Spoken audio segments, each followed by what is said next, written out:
What are idioms, जिसको हिंदी में मुहावरे कहते हैं?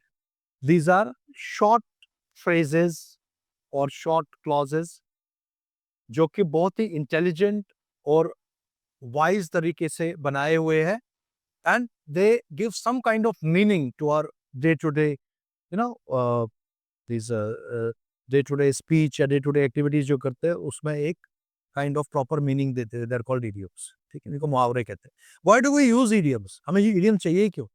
इसके दो दो रीजंस हैं। एक, it makes your language very attractive, otherwise it be very dull and boring. बहुत अट्रैक्टिव बनाती है आपकी लैंग्वेज को।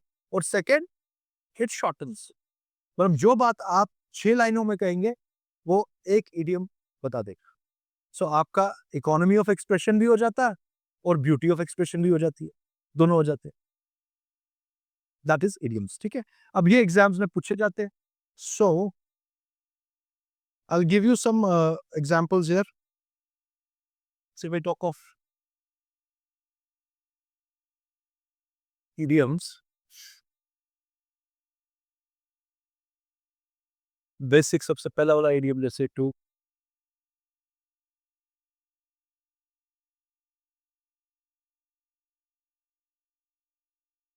burn the midnight oil.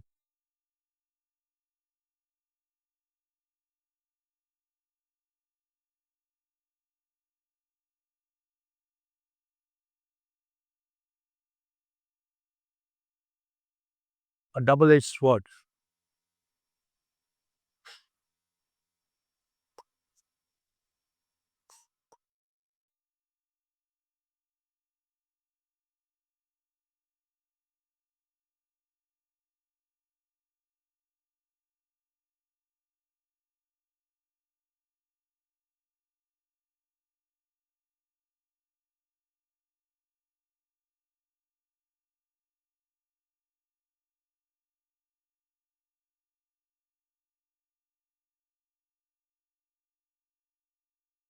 Hmm.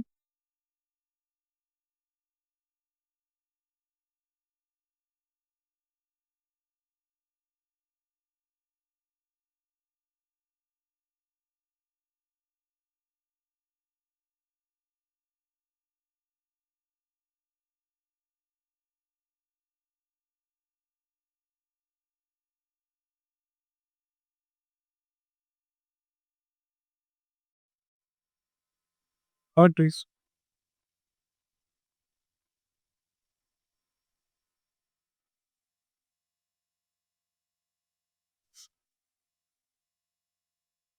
And so on and so forth. See some examples of idioms that we use in our day-to-day language. So just to give you an idea what an idiom is. अच्छा, कुछ idioms जो होते हैं ना, they are same, वो बिल्कुल similar होते हैं, उसका ट्रांसलेशन हिंदी में होता है। हिंदी में भी वो मुहावरा है, इंग्लिश में भी वो idiom है ना? They are called idioms. अब आप लोगों को इनमें से कितने idioms पता है? कोई भी नहीं। पहला वाला तो पता होगा। पहला वाला मैंने पहले भी कई बार यूज किया हुआ है। To burn the midnight oil. तो क्या होता है to burn the midnight oil? As she aims to qualify the medical entrance exam, she generally burns the midnight oil. कड़ी मेहनत करना सिर्फ, और कुछ? रात को देर तक कड़ी मेहनत करना, जब बाकी सब सो रहे होंगे, आप हार्ड वर्क कर रहे हो। मिडनाइट ऑयल कब बर्न करते हैं? मिडनाइट को। मिडनाइट को सब सो रहे हैं, सब रेस्ट कर रहे हैं, लेकिन आप एफर्ट्स लगा रहे हो, आप हार्ड वर्क कर रहे हो। That is called to burn the midnight oil, to work hard late into the night. You got the point? That is to burn the midnight oil. अच्छा, अ डबल एज स्वॉर्ड, देखो है ना बराबर, बिल्कुल वही हिंदी में इसका मुहावरा है, दो धार वाली तलवार। तलवार, डबल एज स्वॉर्ड इज दो धार वाली तलवार। अब क्या मीनिंग, क्या मतलब है इसका? दोनों का सेम मीनिंग। अगर तलवार की धार बाहर की साइड है तो वो दुश्मन का नुकसान, आपका फायदा।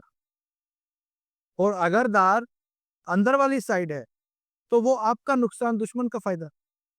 तब दोनों साइड धार है, तो वो कोई ऐसी चीज जिसमें आपका फायदा भी है और नुकसान भी है। So something which has got advantages as well as disadvantages. Something which has got benefits as well as harm. You get that? That is a double-edged sword. कोई भी चीज हो सकती है जिसके दोनों हो, अच्छा भी है बुरा भी है, एडवांटेज भी है डिसएडवांटेज है, डबल एज स्वॉर्ड. अ व्हाइट एलिफेंट. व्हाइट एलिफेंट का हिंदी मुहावरा है सफेद हाथी. सेम है, सफेद हाथी और white elephant is same. Okay, कोई ऐसी चीज जो बहुत ज्यादा कॉस्टली है और कोई यूज नहीं देती, यूजलेस है.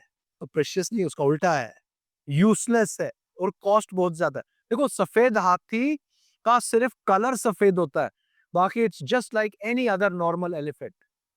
मतलब उस कलर की वजह से उसका जो कॉस्ट है वो 10 टाइम्स हो जाता है देन अ नॉर्मल एलिफेंट. और यूज तो वही है जो नॉर्मल एलिफेंट का है. कलर सफेद है, इससे क्या फायदा मिलेगा? इससे कोई फायदा नहीं, सिर्फ कॉस्ट बढ़ रहा है. तो anything which is very costly to maintain and is not giving you any such use. जैसे हम कहेंगे your old car has now become a white elephant. Every now and then you have to take it to the workshop. हर 2 दिन बाद खराब होती है, हर 2 दिन बाद पैसा उस पर लगाना पड़ता है. It has become a white elephant. So why don't you just sell it of? You get my point? That is white elephant. अच्छा, मड स्लिंगिंग. किसी पे कीचड़ उछालना, ये वही मुहावरा है. किसी पे कीचड़ उछालना इज कॉल्ड मड स्लिंगिंग. क्या होता है किसी पे कीचड़ उछालना?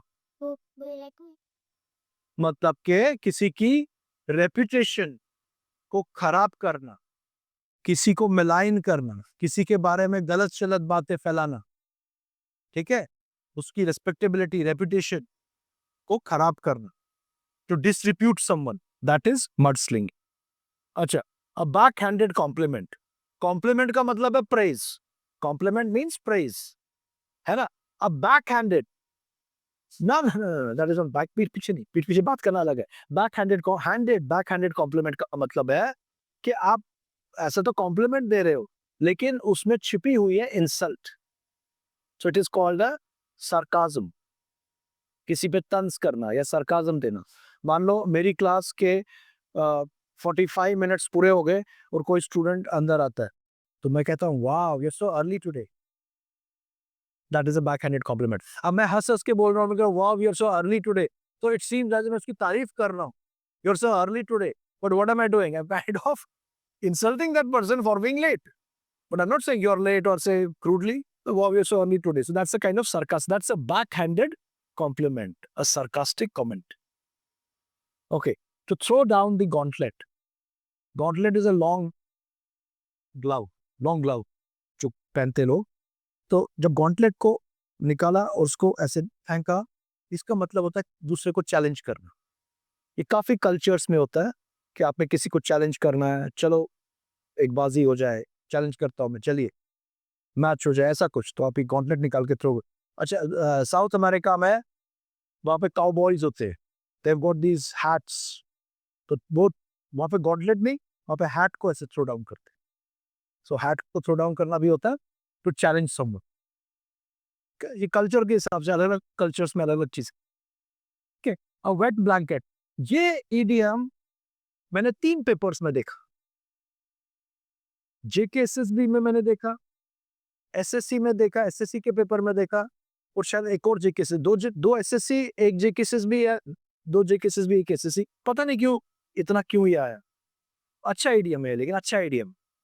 वेट ब्लैंकेट क्या होता है? Wait blanket is that person who is very unenthusiastic, dull and unenthusiastic, जो कि मतलब बहुत ही lethargic, unenthusiastic and dull kind of person है, जिसकी वजह से जो बाकी एंथू वाले लोग हैं वो भी डल हो जाते. मतलब उनको भी उसका इन्फेक्शन हो जाता है. वो डलनेस, वो अनएंथुसियाज्म, वो एनर्जी लेसनेस उनमें भी आती है. तो ना कि कोई अब जोश दिखा रहा है, वो दूसरा बिल्कुल मतलब, तो वो आप कैसे. वेट ब्लैंकेट गीली है, अगर वेट ब्लैंकेट आप ओढ़ोगे तो उसका गीलापन आप में भी आएगा. तो wet blanket is a dull person तो अगर वो आपके साथ है तो उसका जो डलनेस है और अनएंथुसियाज्म है वो आप में भी आएगा। ठीक है the point, so that is called wait blanket. अच्छा, अ स्टफ्ड शर्ट, इडियम बहुत इसकी स्टोरीज होती है, I not go into stories, but हमें मीनिंग से मतलब स्टफ्ड शर्ट। स्टफ्ड शर्ट होता है मतलब जिसमें मतलब बिल्कुल एक बंद स्टफिंग करके उसको खोल नहीं सकते, पूरा स्टफ्ड हो गया, बिल्कुल tucked up, and stuffed shirt is बिल्कुल tucked up and you cannot give it any other shape. It's like that only. Which means a stuffed shirt is a person who's extremely formal and old fashioned. Old fashioned formal person कि मतलब ऐसे ये thinking है, ऐसे रहना है, बिल्कुल वैसे कोई चेंज नहीं करेंगे as per the modernity. A very old fashion, traditional and formal person, formality जिसमें बहुत ज्यादा। You cannot befriend a stuffed shirt. If you try to befriend, that person will always maintain a distance because that person is very formal. Are you getting? That person is stuffed shirt. फिर और भी इतने सारे idioms है, जैसे a square peg in a round hole. Square peg is जैसे कोई लकड़ी या आयरन का टुकड़ा स्क्वायर शेप में और एक राउंड होल है, क्या वो फिट बैठेगा? नहीं बैठेगा। So a misfit in some profession, in some place, a misfit who does not have the required skills for that place. You know, he has a poetic bent of mind. He's like a square peg in a round hole working for a technological firm, technology firm. He has nothing to do with technology, or he doesn't have those skills. He's inefficient in technology. He has some other skills. So he's a square peg in a round hole. इस तरह से आपके idioms होते हैं। तो idioms आपको एक बार meaning पता लगा तो फिर मतलब याद रहेगा। It's not difficult to remember idioms. Idioms याद रहते हैं। बट इसके साथ फिर एक और चीज है जिसको हम कहते हैं phrases. ठीक है, now talk about phrases first. अब what is a phrase? Phrase क्या होता है? हाँ, फ्रेज होता है सेंटेंस का पार्ट जो इनकम्प्लीट मीनिंग देगा। क्लॉज होता है सेंटेंस का पार्ट जो कंप्लीट मीनिंग देगा। क्लॉज में आपका सब्जेक्ट और प्रेडिकेट होता है, फ्रेज में वो नहीं होता, सब्जेक्ट नहीं होता। फ्रेज में जस्ट इनकम्प्लीट पार्ट होता है, यानी फ्रेज में मिनिमम दो या दो से ज्यादा वर्ड्स इज अ फ्रेज। जैसे मैं कहूंगा in the morning, in the morning, what in the morning? In the morning, तो इन द मॉर्निंग फ्रेज बन। मैं कहूंगा has been raining, on the top, ये सारे फ्रेजेस। या अब ये फ्रेजेस जो सेंटेंस के अंदर होते हैं फ्रेजेस, कुछ फ्रेजेस होते हैं जिनके मीनिंग्स होते हैं, वो हम सेंटेंस में यूज करते हैं, दो वर्ड्स या दो से ज्यादा वर्ड्स, बट उनका एक स्पेसिफिक मीनिंग होता है जो हमें पता होना चाहिए। ठीक है, इसमें हमें जो करने हैं मेनली, एक होता है prepositional phrase,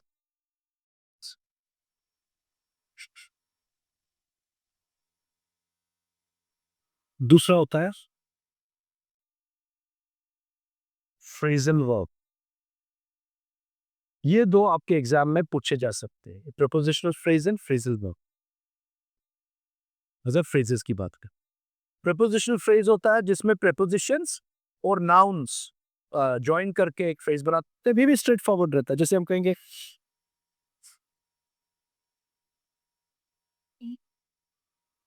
in accordance with,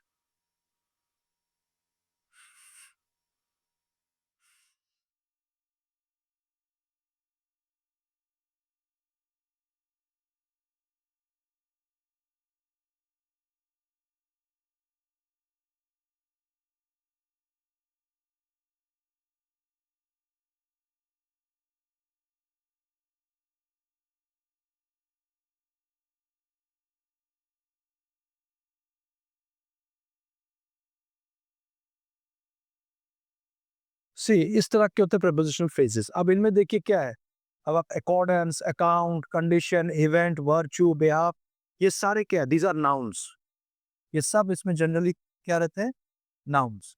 और नाउन्स के साथ हमने क्या लगाया आगे पीछे? जनरली प्रेपोजिशंस रहते हैं, है ना? इन है, विथ है, ऑन है, ऑफ है, तो जनरली प्रेपोजिशंस रहते हैं और इनको हम कहते हैं प्रेपोजिशनल फ्रेजेस। और इनका जो मीनिंग है वो स्ट्रेट फॉरवर्ड मीनिंग है, कोई डिफिकल्ट नहीं है इसमें।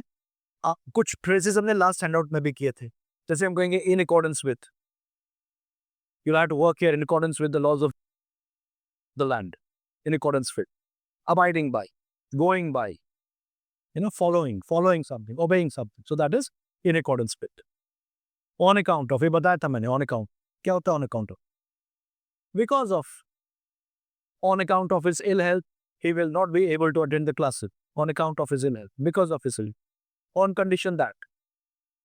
Condition, if I will give you my notes on condition that you will return it to me in 2 days. On condition that, if you return it. On condition that is if. In the event of. In the event of means possibility. We will have to think of a second plan in the event of our first plan failing. कि हो सकता है ऐसा हो जाए in the event of our team not arriving on time, what can we do? In the event of, मतलब ऐसा कुछ अगर होता है, तो possibility of an event is in the event of. अच्छा, by virtue of किसके मतलब इन्फ्लुएंस से, किसी के इन्फ्लुएंस से, किसी के वर्चू से.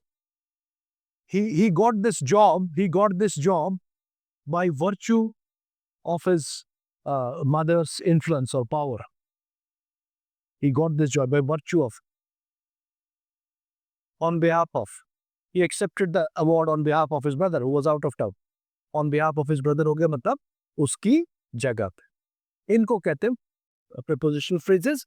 They are straightforward phrases which you can learn. मतलब ज्यादा है भी नहीं, ये more or less आपको पता रहते हैं. ठीक है, इसमें हमारे हैंडआउट में भी आएंगे, we'll do that. Second is phrasal verbs. ये रहता है आपका verb के साथ preposition मिलता है. So verb and preposition, और ये एक they make it a single structure. इसमें verb अलग और preposition अलग नहीं रहता.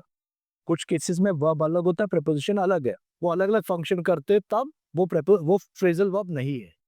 But in this case they make, इसमें preposition is part of the verb. ये verb है और preposition verb का ही part बनता है. जैसे phrasal verb में suppose I say call and on. On is preposition, call is verb. तो बना call on. ठीक है, call on is now one structure. This is one structure. तो call on का एक meaning होगा. Not necessary कि वो meaning would be the meaning of the joining words. हो सकता meaning बिल्कुल अलग हो जाए. Good morning आइए. वो meaning बिल्कुल अलग भी हो सकता है. अब can anybody tell me what is call on? Call on का मतलब क्या है?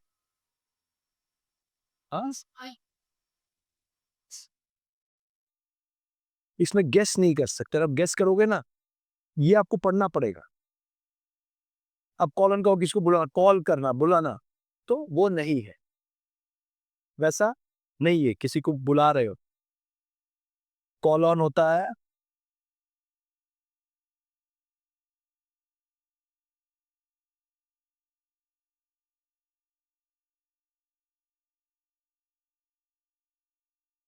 To visit someone briefly.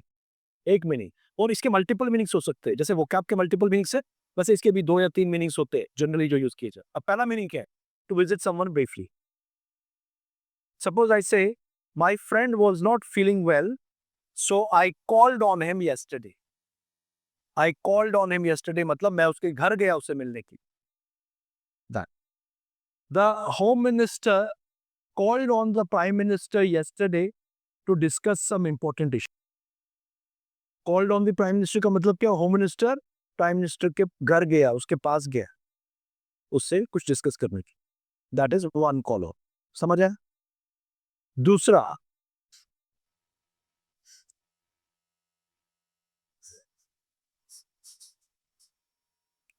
to urge or request, ये भी call on. The chief minister has called on all the citizens of the state to come forward and donate for earthquake relief. Request की, अर्ज किया है कि लोग बाहर आए, कुछ डोनेट करें, और called on the prime minister has called on the countryman to live harmoniously with brotherhood and not given to communal forces, has urged, has requested the country. ये दूसरा हो गया. Then call on can also mean to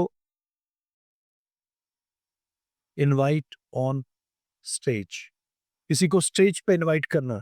I now call on Mr. or Miss so and so to come on the stage and speak a few words. I now call on Mr. So and so. So call on also means to invite on stage. So एक ही phrasal verb है, but it can have multiple meanings. So you have to see where it is used as what. This is what you have to know. है ना? अच्छा, let's suppose we have a phrasal verb as run into. Run into. बताओ क्या meaning है? क्योंकि ये phrasal verbs आप language में पढ़ते रहते होंगे. अगर आप बुक्स पढ़ते हैं, if you read newspapers, authors and writers do use these phrasal verbs. Easy. Run into. You cannot see, you cannot guess it. You cannot guess कि run है भागना. मैंने कहा ना, देखो यहाँ पे क्या कॉल का बुलाने का मीनिंग आ रहा है. Run into anybody. किसी मैटर में इन्वॉल्व होना.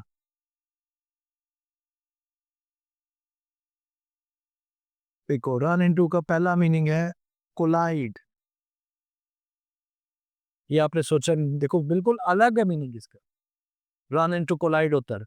Driver of the car lost control and the car ran into a tree. The car ran into a walls. तो रन इनटू भी होता है, या इसको ऐसे बम्प इनटू भी कहते हैं. बम्प इनटू टकराना. आया ना? Collide, collision. और इधर कोलिजन से ही एक और मीनिंग निकला इसका, to meet someone unexpectedly. Unexpectedly किसी को कोई अचानक से आपको मिले कहीं पे, तो you run into that person, you bump into that person. I ran into an old friend of mine at the shopping mall yesterday. मतलब अचानक से मेरा पुराना दोस्त मेरे सामने आ गया. ऐसे मेरे सामने आ गया, किसी को अचानक से मिल जाना. या पीपल, या टकराने को भी कह सकते हैं. पीपल रन इनटू और bump into each other in a crowded market place. They can collide or meet someone unexpected. I ran into my uncle yesterday at the cinema hall. Unexpectedly, मुझे अपने uncle दिख गए वहाँ. So that is also run into. And run into can also mean to face or encounter something negative. So face or encounter. Last week, we ran into problems with the new systems. We ran into issues. We ran into technical errors. We ran into issues with the new recruits. So ran into means we kind of faced, went through that, that negative phase. अब देखो, एक है run into, इसको किस तरह से आप कैसे कैसे यूज कर सकते हैं depending on. So you have to know all this. या बम्प इनटू, है ना? अब देखो कितना डिफरेंट है. अब अगर फ्रेजल वर्ब ऐसा है, लेट अप, वर्ड दिया अप, है ना? लेट अप, तो अगर अप है तो अप पर क्यों होगा कुछ, जबकि इसका मीनिंग डाउन. मीनिंग डाउन निकल रहा है, वर्ड अप है. लेट अप का मतलब होता है to reduce, to go down in severity और इंटेंसिटी. टू रिड्यूस और गो डाउन इन सिवियरिटी और intensity. There has been no let up in the rains for the last 3 days. It continuously जोर की बारिश हो रही है. No reduction, no decline in that amount, in that intensity. So that is let up. तो कितना different है. यहाँ पे कुछ दिख रहा है और मीनिंग. तो ये आपको करना पड़ेगा, ये ऐसे नहीं आते. कुछ थोड़े बहुत इजी रहते हैं, but you have to learn them, है ना? लेट्स से अब देखो, बट अब सिंपल सा ये, अब सिंपल है। पास ऑफ क्या होता है?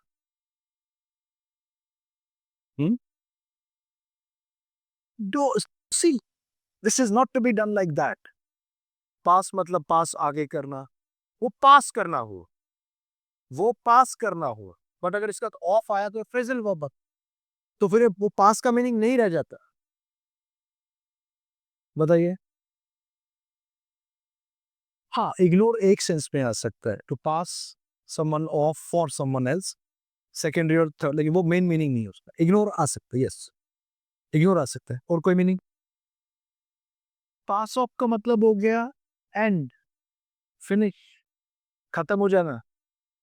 The storm will pass of, hard times will pass of, this phase will pass of, निकल जाएगा, एंड हो जाएगा, खत्म, फिनिश हो जाएगा, विल पास ऑफ। तो एक वो मीनिंग आता है। अब देखो इसी वर्ड को, इसी फ्रेजल वर्ब को किस तरह से यूज कर सकते हैं हम?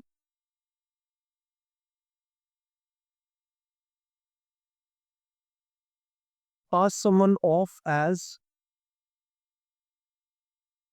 कई बार फ्रेजल वर्ब ऐसे यूज करते हैं, पास ऑफ के बीच में एक ऑब्जेक्ट लगता है, pass someone off as something, तो डायरेक्टली पास ऑफ साथ में नहीं, ऐसे भी यूज करते हैं। अब इसका मीनिंग बिल्कुल डिफरेंट है।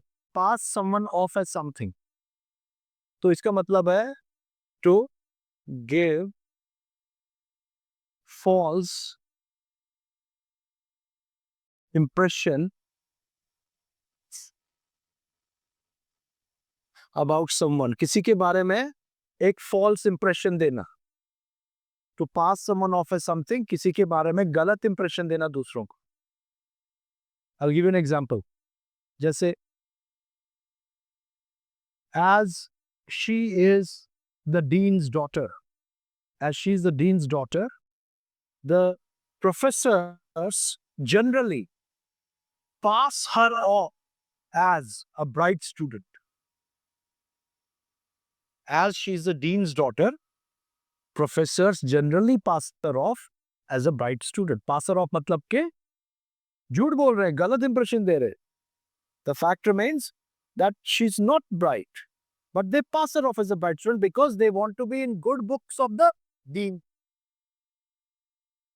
You get my point? So उसका किसी का गलत इंप्रेशन देना is pass someone off as, और दूसरा pass off means to end और finish, ऐसे भी होता है। Are you getting? अच्छा, अब जैसे ऐसे ही इसी तरह से आप इनसे से put off. What is put off? That is put on. That is put on. Put on your jacket. That is put out. बहुत कंफ्यूजिंग है। You have to be very sure about the these phrasal verbs. वो था put out, extinguish करना fire को, that is put out the candle, put out the fire. Put off, anybody?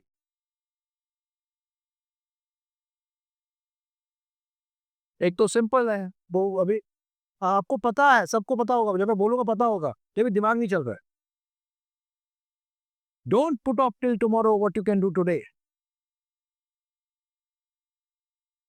Don't put off till tomorrow what you can do today. So don't postpone, don't delay. एक वो हो गया put off।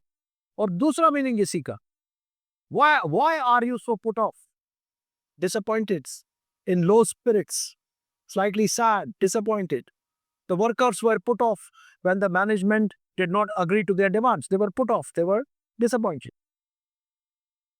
You get my point? तो इस तरह से phrasal verbs है।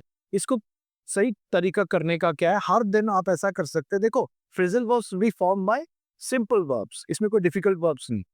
जैसे call है, cut है, put है, push है, cast है, talk है, run है, bump है, ऐसे वर्ब के साथ कौन कौन से prepositions आके phrasal verb बनाएंगे।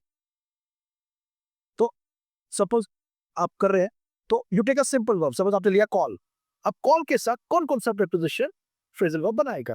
आपने कहा call on, call for, call of, call up, call in, call out, ये सारे बनाते हैं, ये सारे इसके साथ फ्रेजल वो बनाते हैं। कुछ नहीं बनाएंगे, जो नहीं बनाएंगे वो छोड़ दिया। अब इधर कॉल ऑन भी है, कॉल फॉर भी है, कॉल ऑफ भी है, कॉल अप भी है, कॉल इन भी है, कॉल आउट भी है, ये सारे बनाते हैं। तो ये सब कर लिया तो कॉल खत्म। ये सब आपको आगे सारे इसकी फ्रेजेस, कॉल खत्म, कॉल पे कुछ भी आ जाए आपको सब पता है। मेजरली अब देखो ये यही आते हैं, मेनली यही है। कॉल ऑन अभी बताया, कॉल फॉर क्या होता है बताओ? Call for anybody, demand, very nice. The opposition parties have called for, opposition parties have called for urgent action from the government on this issue, have called for or demanded. The uh, uh, the residents of this locality have called for called for immediate repair work to be done by the municipal corporation. Have demanded that. Call for, या call for एक demand. दूसरा हो गया what suits the occasion, जैसे this victory calls for a celebration, this victory calls for a celebration, so it suits, it kind of invites a celebration, तो वो भी call for होता है। अच्छा call off क्या होता है? call off सिंपल वर्ड है, call off, the meeting has been called off, cancel, the match was called off because of the rings। call up क्या होता है? किसी को टेलीफोन करना, I called up my friend, please call him up, किसी को phone करना, telephonically किसी को कांटेक्ट करना। कॉल इन क्या होता है? Call in for some help he, मतलब पर्टिकुलर सपोर्ट और पर्पस। जैसे when the technical issue could not be sorted out by them, an engineer was called in. Please call in the plumber. Our taps are not working properly. Please call in the plumber. So call in means किसी को बुलाना किसी purpose के लिए, support के लिए या help के लिए, तो that is calling. Call out क्या होता है? हाँ, that is a simple one, called out, somebody's name is shouted, वो तो ठीक है, but what is the main use?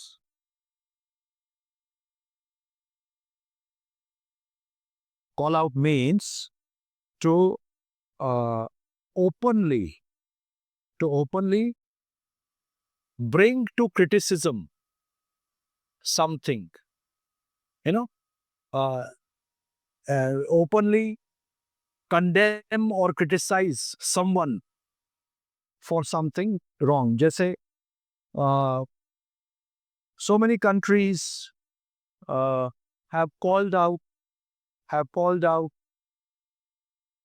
the Israel's inhuman treatment of the residents of Gaza, have called out। So called out means उन्होंने openly उसको criticize किया या condemn किया, मतलब उस चीज को सबकी नजर में लाया, openly criticize करके सबकी नजर में लाना, that is called call out something, call out something। ये लिख लो, ये तो कई बार न्यूज़पेपर में वगैरह आपको फ्रेजल वर्ब्स, जब आप न्यूज़पेपर पढ़ेंगे आपको बहुत सारे फ्रेजल वर्ब्स पढ़ेंगे। You should make it a point कि आप उसको अंडरलाइन करके उसका मीनिंग वहां पे देखो सेंटेंस में कैसे यूज किए। I am sure you must be reading newspapers, पढ़ते सारे newspapers, so you have to, it's the, मतलब it's very important, every day you should be reading newspapers, not just headlines but also editorials, opinions, that's very important। at least devote at least half an hour for newspaper reading जब भी time मिले। आप या तो आप physical newspaper ले सकते हैं या फिर फोन्स पे भी आपके ऐप्स वगैरह, उसमें से न्यूज़पेपर रोज पढ़ना चाहिए। Every day don't miss out, news का भी पता, करंट अफेयर्स का पता लगता है, and then your language improves. ये चीजें आप ये भी पता लगेंगी, एवरीथिंग, मतलब कंपटीशन के लिए बहुत जरूरी है। So this is how you do it. वैसे ही रन होगा, रन के साथ कौन कौन सा आएगा? रन ओवर है, रन इनटू है, रन अप है, तो रन हो गया। अगर आप दिन के एक या दो दो करेंगे, सिर्फ दो वर्ब्स करेंगे, उसके सारे फ्रेजल वर्ब्स कौन से आ रहे हैं, तो यू कैन से 10 दिन में 20 हो जाएगी, 20 दिन में 40 हो जाएंगे। कितने होंगे? 40, 50, 60 फ्रेजल, मतलब आपके, आप अगर 2 दिन के कर रहे हैं तो टोटल कितने फ्रेजल वर्ब्स हुए? आप तो 2 वर्ब्स कर रहे हैं ना, तो मान लो 5-10 तो दिन के हो रहे हैं, तो 20 दिन के कितने हो गए? 1 महीने में कितना हो जाएगा आपका? वही करना है, 2 वर्ब्स आप दिन के ले सकते हैं, या अगर ज्यादा हो रहा तो 1 वर्ब ले लीजिए, 1 वर्ब का हर दिन का फ्रेजल वर्ब देखिए क्या है, उसका अपना रिसोर्स बनाइए। You can have dictionaries of phrasal verbs, apps of phrasal verbs, but genuine apps, वहां से आप देख सकते हैं। Is that part clear? तो we have a handout, we have to deal with that, जिसमें हमारे काफी सारे क्वेश्चंस है इडियम्स के, फ्रेजल वर्ब्स के, तो आधा तो यहीं पे आपको पता लगेगा, बाकी आप खुद कर सकते हैं। इडियम्स और फ्रेजल वर्ब्स पे आगे टेस्ट भी लूंगा मैं, एंड नॉट नेसेसरली कि वो यहीं से आएंगे, ये वाले तो हमने कर लिए। So I might give you a test where idioms will be coming from some other source. That is to say, after we do this, you also do idioms from other places. बाकी जगहों से भी idioms phrasal verbs करने। Okay, you just pass this one.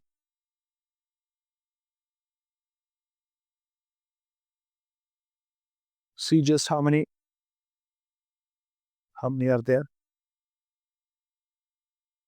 or do you require more?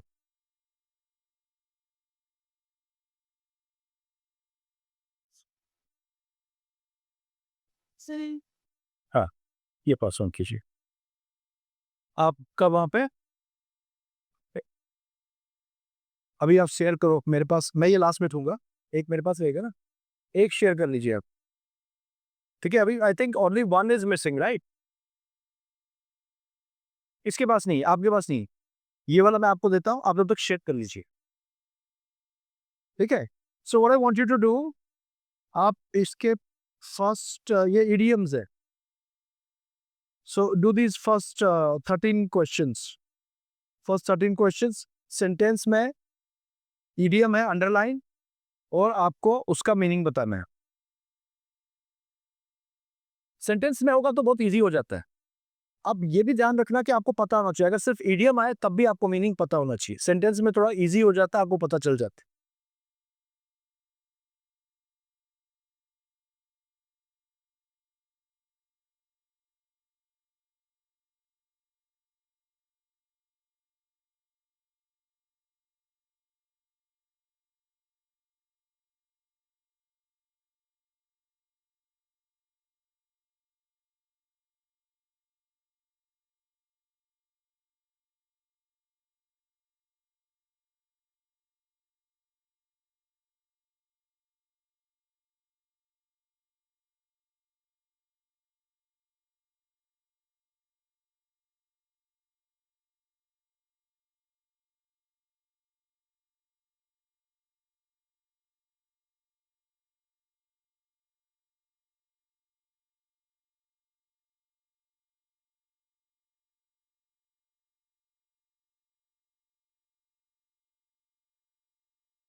ये जितने भी idioms है जो आप करेंगे, उनको याद करना है, सबसे पहले याद रखना, आपके पास आंसर रहेगा, इन सबको याद करेंगे आप, और उसको छोड़ के भी आप को इडियम्स का लिस्ट बुक्स में से भी मिलेगा, गूगल सर्च में जाओगे, साइट्स पे जाओगे, वहां से भी मिलेगा, और better if you can gate idioms which have already appeared in other exams, JKSSB के पुराने एग्जाम के इडियम्स, एसएससी के पुराने एग्जाम के इडियम्स, उसका एक लिस्ट बना के सबसे पहले करिए। आपका जो नेक्स्ट टेस्ट रहेगा वो इसी पे रहेगा, idioms and phrases, idioms and phrases. तो बाहर से मैं पहले ही बता रहा हूँ, ये टेस्ट आपका दिवाली के बाद रहेगा, तो इडियम्स और फ्रेजेस आप बाहर से भी ट्राई करना, तब तक करने की कोशिश करना, इस पे क्वेश्चंस आते ही आते हैं।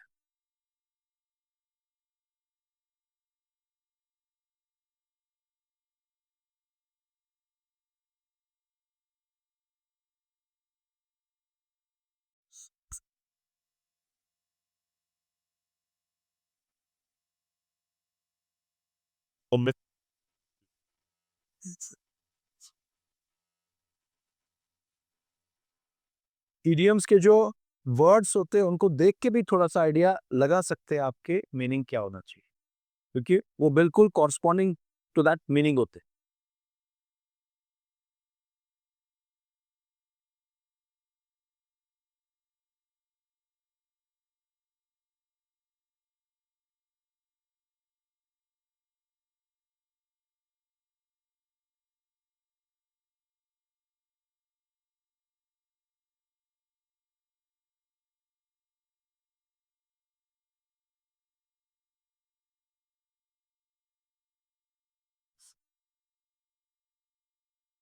tomorrow we'll have a class. Tomorrow we'll have a class. तो फिर उसके बाद कुछ दिन की छुट्टी आ जाएंगी, दिवाली, भैया Dooj, then after maybe 3-4 days we'll resume again. After 3-4 days.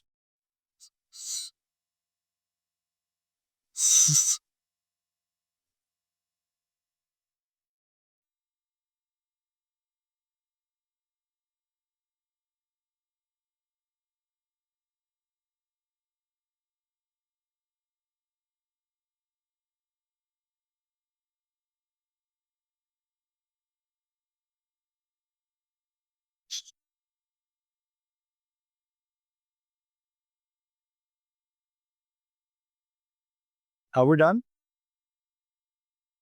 Done? Okay, some people are still doing it. I'll give them a minute or so. Then we'll discuss.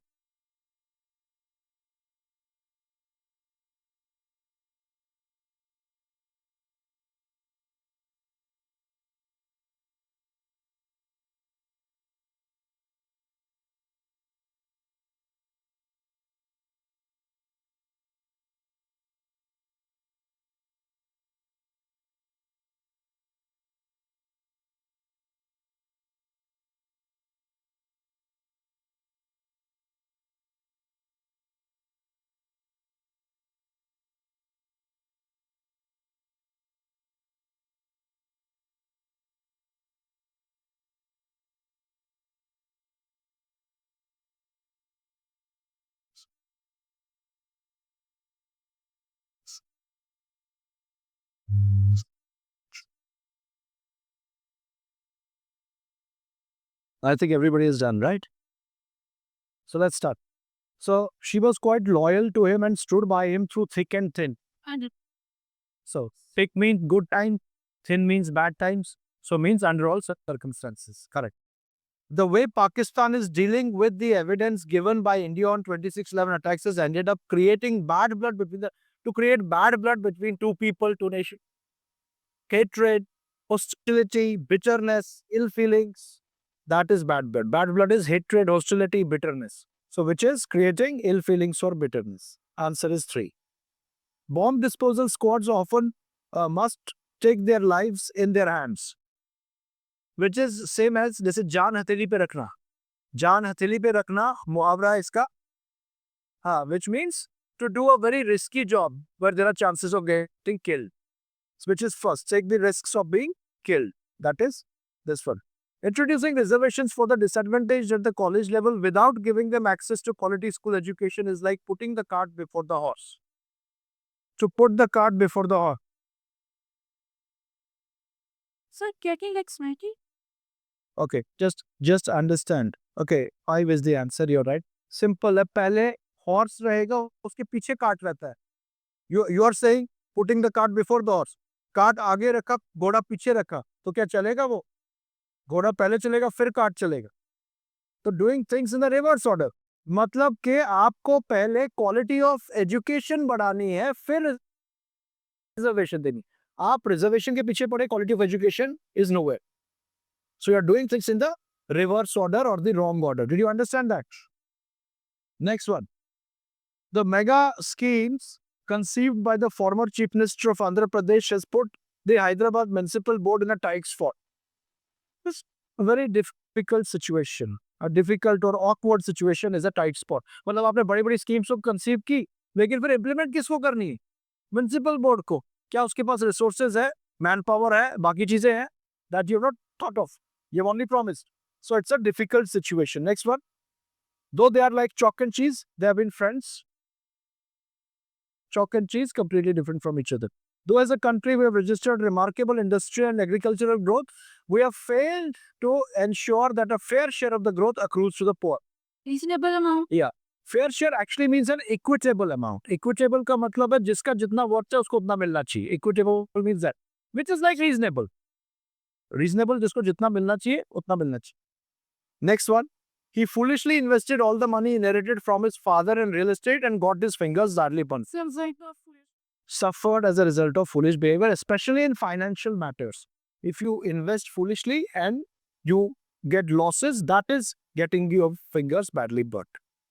Okay, he led the young actress up the garden path by claiming that he was close to a renowned producer. To lead, wait,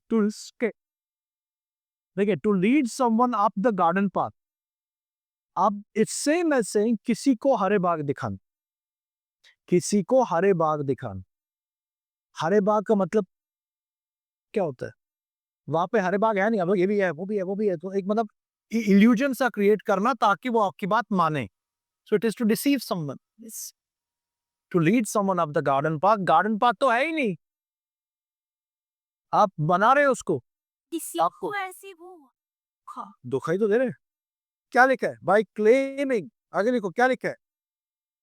bye claiming that he was close to a renowned producer. तो किसी को नहीं जानता, producer को जानता नहीं, ऐसे ही बता रहा है. You understand my point? So it is to deceive someone. Next one. Sania is good at tennis, but I'm sure she cannot hold a candle to a champion like Venus Williams.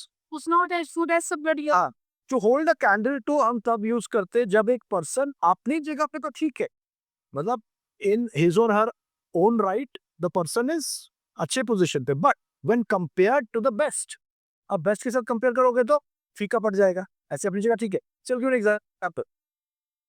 Ravi is good at studies. Ravi is good at studies. He always gets the distinctions. It's good. But he cannot hold a candle to his brother, who has always been a rank holder, who has always been a position holder. Now, distinction is good. But when compared to a position holder or a rank holder, distinction फीका पड़ जाता है. तो वहां पे आपने use करना है cannot hold a candle to. Is that understood? Next. ये तो बताया मैंने. After the mudslinging by both of me. Accusations against someone that can damage their reputation. Okay. He was dismissed when the manager found out that he had been cooking the books. Being used. Cooking the books is always with respect to, मतलब कोई आपकी income इतनी है, उसको ज्यादा करके या कम करके बताओगे, घोटाला करोगे, हिसाब में घोटाला करोगे, so उसको कहते हैं changing facts and figures dishonestly. जैसे just before the end of the financial year, so many business people, they cook their books with the help of CAs. वो अपना इसमें टैक्स बचाने के लिए इनकम कुछ और दिखाएंगे, चेंज करेंगे facts and figures, that is to save their tax. So that is cooking the books, changing dishonestly. Next one.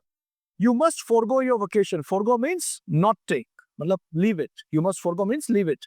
Forgo your vacation.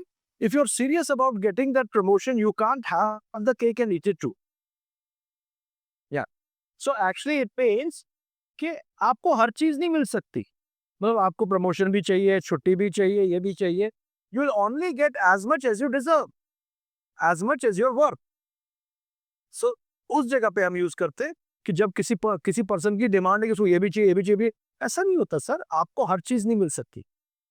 आपको हर चीज नहीं मिल सकती. You can not have the cake and it will only get as much as you deserve. अच्छा, ये वाले भी है, दे आर बिल्कुल ऐसे ही है. इसमें भी यही है. बोल्ड पार्ट में इस bold part is the idiom and then you have to give the answer. So I want you to try from 14th to 26. 14 to 26 quickly. For this 5 minutes is sufficient. See, 5 minutes is sufficient for this. So in 5 minutes, you finish it off. 5 minutes.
Ush.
Done.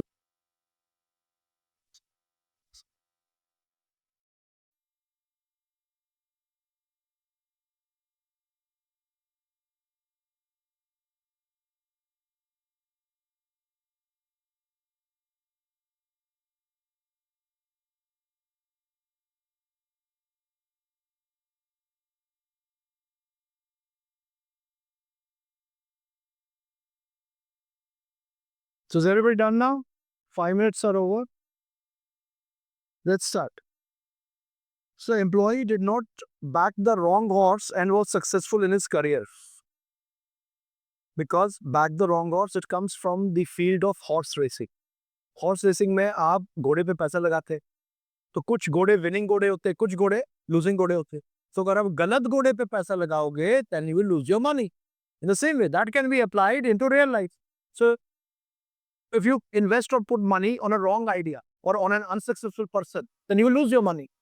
So that is to support a wrong idea or an unsuccessful person. That is to back the wrong horse. The faculty was so used to backhanded compliment that the students hesitated to approach. Yeah, correct. Correct. A remark that seems a compliment but is actually an insult.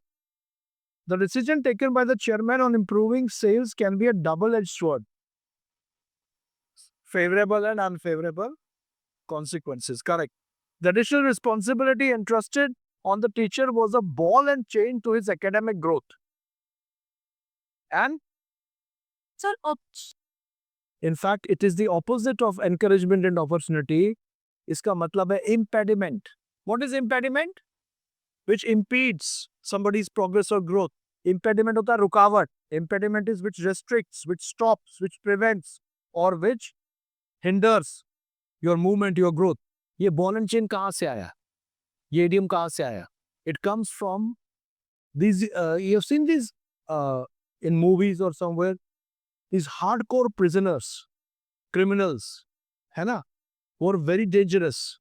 You know, so उनके पैरों को और हाथों में मोटी मोटी chains लगाई जाती है और उस चेन को आगे एक मेटालिक बॉल के साथ अटैच किया जाता है। जब उनको कोर्ट रूम में लाते हैं या पब्लिक के सामने लाते हैं तो they can not move their feet, they walk like this, they can not उठा नहीं सकते बाजू को, क्योंकि वो इतने डेंजरस होते हैं कि अगर उनके हाथ और पैर खुले छोड़ दिए then they can do anything. So what are you doing? You are restricting their movement, उनकी फ्रीडम को कम कर रहे हो, रेस्ट्रिक्ट कर रहे हो उसकी मूवमेंट को। That is ball and chain. Ball and chain is used to do what? It restricts, hinders the movement, the progress. That is ball and chain. Now did you get that? Ball is a metallic ball and chain is which is attached to a criminal. So that is called ball and chain. Okay, next one. Many colleges keep the ball rolling with low infrastructure and personnel. Yeah, even with low resources, personnel, money, they are able to continue in the same way. So that means keep the momentum of the activity going. That is to keep the ball rolling. My sister was very grumpy today and I think she got out of the bed on the wrong side. Grumpy ka matlab irritable, complaining, irritable. Grumpy means irritable, a very bad mood, bad mood.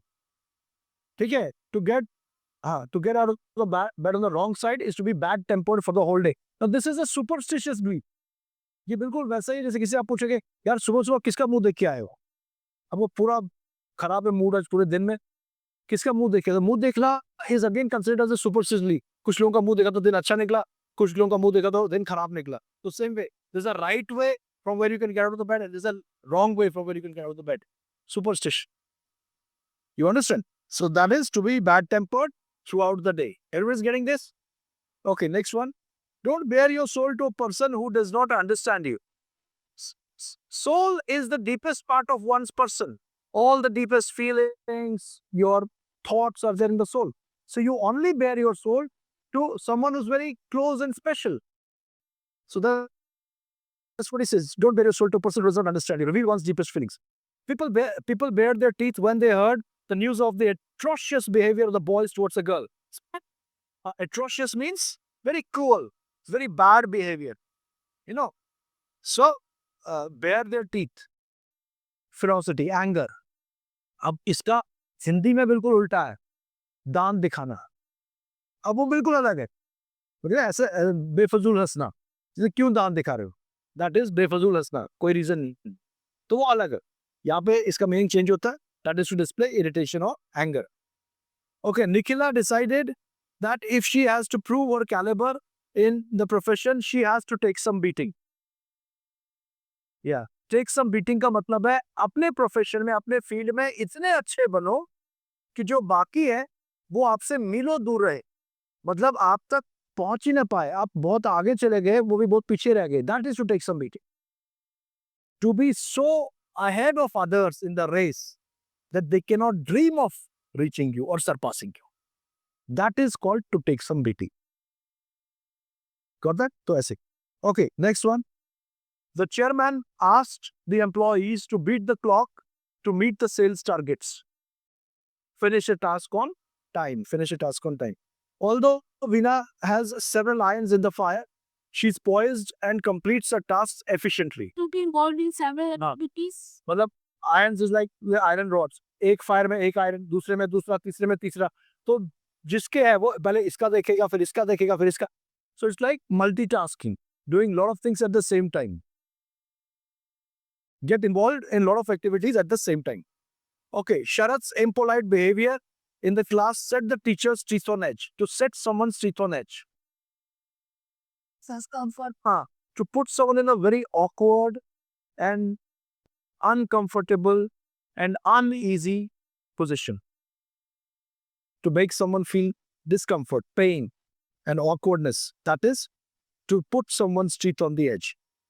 Vani was no oil painting, but her personality and conduct appealed to the people in the conference. To be an oil painting means to be beautiful and attractive to look at. To be no oil painting means not beautiful or attractive to look at. Are you getting? So these are some of the idioms that we have done today, right? Then we have got phrasal verbs. We have got phrasal verbs. अब इसमें मैं आपको बताऊंगा, एक हम करेंगे आज 27th I want to do. Easy है ना, इजी है, ठीक है। फिर मैं आपसे क्वेश्चन भी पूछूंगा। नहीं, जरूरी है, ताकि इजी है तो थोड़ा डिफिकल्ट बना देते हैं। अब इजी है, थोड़ा डिफिकल्ट बना देते हैं इसको, ताकि डिफिकल्ट भी आप टैकल कर पाओ। चलिए, तो जैसे पहला वाला है, the tickets had already been dashed before I reached the theater. Sell out, sold out means completely sold, है ना। अभी उधर ही रही है। अब बाकी भी तो है इसमें, मैंने कहा ना सेल के साथ बाकी वर्ड्स भी हमें आने चाहिए। अब सेल और एट, ये फ्रेजल वर्ब नहीं है। इसमें सोल्ड एट है, सेल एट, सेल अलग है, एट अलग। No, the shopkeeper sells this product at this price. Sell something at this price. Sell अलग है, at अलग है, ये phrasal verb नहीं है। वैसे ही sell for, ये भी phrasal verb नहीं है। He sold his watch for ₹2000. Sold something for some price. तो sell at and sell for is no phrasal verb. So sell अलग है, at अलग है, for अलग है, ठीक है। But then when we come to sell off or when we come to sell out or when we come to sell up, ये तीनों phrasal verbs है। Sell या sold, sold out, sold off, sold up. So what is the difference between sell out, sell off and sell up? Can anybody think? Already finished. Sell out तो हो गया ना अभी, sold out मतलब कि अभी कोई बचा नहीं है। The tickets have been sold out. अभी हम आपको कुछ नहीं दे सकते। That's a complete sell out. आप अपने ऊपर, you are guessing that I get, but okay, see, now I'll tell you what it is. Sell off means to sell something at a lower price than what it should deserve. To sell something at a lower price. जो उसका actual price है उससे कम पे बेचना। तो क्यों बेचेगा कोई कम पे? There can be many reasons. One मैंने अभी कहा था, your old car has become a white elephant. Why don't you sell it off? Your old car has become a white elephant. Why don't you sell it off? मतलब इतना पैसा खा रही है यार, बेच दो उसको, जितना मिलता है उतना मिलता है, कहाँ प्राइस देखते बैठोगे, कम कीमत मिली को बेच दो। My friend needed money desperately, so he sold off his television set. He sold off his car. पैसा जल्दी चाहिए था, तो कम पैसे पे बेच दिए। या this sofa set is lying useless and it is occupying space. Nobody sits there. Why don't you sell it off? कि स्पेस खा रहा, कोई यूज नहीं है, तो जितना पैसा मिलता है उतने ले लो। That is selling at a lower price. ऐसे ही एग्जांपल्स में आप सेल ऑफ करते। सेल अप होता है when you sell something because you are leaving that place permanently and you can not take those things to a new place. जैसे as they were immigrating to Canada, they sold up their house and their land और they sold up their car. तो selling up a house is sell up करना, मतलब कि बेचना किस लिए? क्योंकि आप वहां रहने वाले नहीं हो, आप वहां से किसी दूसरी जगह जा रहे हो जहां पे आप वो चीजें नहीं लेके जा सकते। तो सेल अप इसलिए होता है because you are leaving a place and you can not take those things to a new place. You understand? You write it down. यहाँ पे जितने भी है ये सारे, मैं इन सब के मीनिंग आपको बताऊंगा। आंसर तो मे भी आप दे देंगे, लेकिन बाकी भी तो है इसमें फ्रेजल वर्ब्स, उनके मीनिंग पता होने चाहिए। तो आपका एक रिसोर्स बनेगा, बाकी के फिर आगे भी आप करते रहेंगे। तो आज हम यहीं पे स्टॉप करेंगे, ठीक है। ये पहला वाला हो गया, इसके लिखे आपने sell out, sell off, sell up. अब इसके बाद 28 से ये हम कल करेंगे, tomorrow. So please get your handouts with you, ठीक है। Will finish this tomorrow and maybe move to the next topic if possible, ठीक है। Any questions that you have? Everything is clear? And as I told you, पहले अभी फिर retreat कर रहा हूं, आपका टेस्ट होगा इडियम्स और फ्रेजल वर्ब्स का। छुट्टियों में आपने इडियम्स का रिसोर्स याद करना है, जो मेन इडियम्स है और फ्रेजल वर्ब्स की, ठीक है, दिवाली के पास। I think that's it for today.